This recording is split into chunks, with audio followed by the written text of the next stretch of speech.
આજથી international kite ફેસ્ટિવલની શરૂઆત થઈ અને પીએમ મોદી અને જર્મનીના ચાન્સેલર ફેડરિક મર્જની મુલાકાત મહત્વની બની. પરંતુ શું તમને ખ્યાલ છે કે ગુજરાતમાં આંતરરાષ્ટ્રીય પતંગ મહોત્સવ 1989થી ઔપચારિક રાજકીય કાર્યક્રમ તરીકે યોજાતો હતો, પરંતુ 2005માં જ્યારે તેને વાઇબ્રન્ટ ગુજરાત ઇન્વેસ્ટર સમિટ સાથે જોડવામાં આવ્યો ત્યારે તેણે એક નવું પરિમાણ લીધું હતું. એક નવી પ્રમોશનલ વ્યૂહરચના પણ વિકસાવવામાં આવી, જેનાથી અમદાવાદના પતંગ મહોત્સવને એક નવી ઓળખ મળી હતી. જો કે વૈશ્વિક ક્ષિતિજ પર ગુજરાતના પતંગ મહોત્સવની ભૂમિકા 2003ની શરૂઆતમાં જ તત્કાલીન મુખ્યમંત્રી નરેન્દ્ર મોદીએ મૂકી હતી. 2003 સુધી ગુજરાતના પતંગ ઉદ્યોગ પર કોઈ ધ્યાન આપવામાં આવ્યું ન હતું.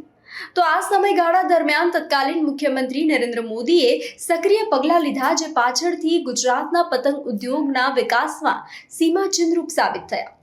અને મહત્વની વાત તો એ છે કે પતંગ વ્યવસાયને વધારવા માટે તાલીમ આપવામાં આવી. તત્કાલીન મુખ્યમંત્રી નરેન્દ્ર મોદીએ તામિલનાડુના સ્થાનિક ઉદ્યોગમાં નિષ્ણાંત વ્યક્તિઓને પતંગ ઉદ્યોગનો ઊંડાણપૂર્વક અભ્યાસ કરવા અને તેના વિકાસ માટે વ્યૂહરચના સૂચવવા માટે આમંત્રણ આપ્યું હતું.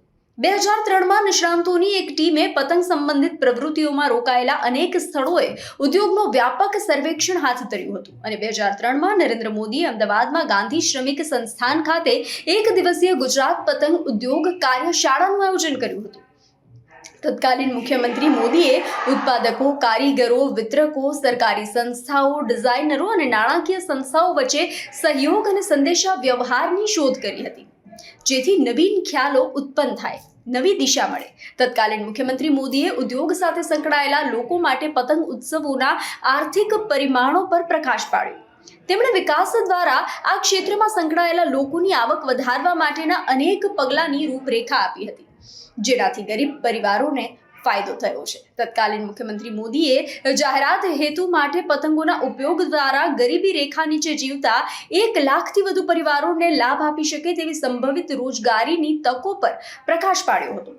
વધુમાં તેમણે સામાજિક જાગૃતિ અભિયાનોમાં પતંગના ઉપયોગને પ્રોત્સાહન આપ્યું અને આ પરંપરાગત કલા સ્વરૂપના વિવિધ ઉપયોગો દર્શાવ્યા.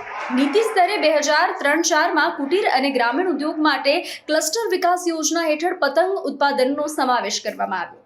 મહત્વનું છે કે 2014માં ગુજરાતમાં આ પતંગનું વૈશ્વિક ટર્નઓવર ₹500 કરોડ સુધી પહોંચ્યું, જે ગુજરાતમાં મોદીની આગેવાની હેઠળ સરકાર માટે એક મોટી સિદ્ધિ હતી અને જેનાથી મહિલાઓને સીધો ફાયદો થયો. એક નોંધપાત્ર આંકડા સૂચવે છે કે પતંગ ઉદ્યોગમાં કાર્યરત 70%થી વધુ મહિલાઓ છે. ત્યારે સમજવા જેવી વાત એ છે કે એક સાચી દિશા અનેક ઘરોમાં ખુશીનું દીપક પ્રજ્વલિત કરી શકે છે, જે તત્કાલીન મુખ્યમંત્રી નરેન્દ્ર મોદીએ કરી બતાવ્યું છે.